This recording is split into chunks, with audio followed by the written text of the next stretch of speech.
Bonjour, c'est Anthony Chat, votre coach sportif. Alors bon, on est dans le Puy-de-Dôme, on en profite, il fait bon, on flâne un petit peu. Vous vous souvenez de la séance d'escalier qu'on avait fait la dernière fois?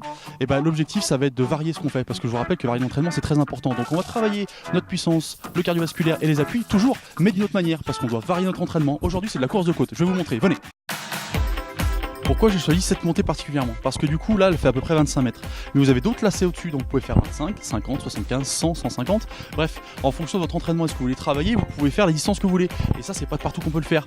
L'objectif c'est courir sur les 25 mètres là par exemple. Et vous allez revenir en marchant tranquillement. Il faut que le temps de récup soit supérieur au temps d'activité. Par contre sur le temps d'activité, on va à fond, on court, limite on sprint.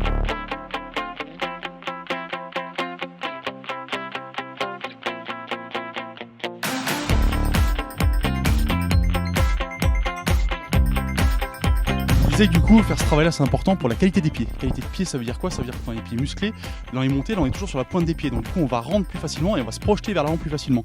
On n'oublie pas le travail de bras et aussi le fait que quand on va travailler dans les montées comme ça, eh ben, on va travailler beaucoup de puissance. Et ça, c'est important pour le trail en général.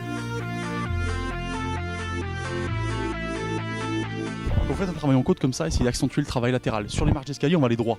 Quand vous êtes en trail, vous avez besoin, des fois, si c'est une pierre à droite, à gauche ou quelqu'un à doubler, de changer latéralement de direction et de pousser sur le côté. La qualité des pieds est importante. Les pieds doivent être musclés pour ça.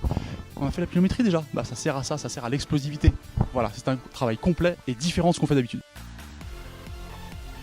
N'hésitez pas à marcher dans les côtes. Oui, écoutez bien, à marcher dans les côtes. Quand c'est des côtes qui sont longues, surtout si elles se trouvent au début de votre trail, n'hésitez pas à les faire en marchant. Parce que du coup, sinon, vous allez musculairement vous épuiser et le reste va être très long.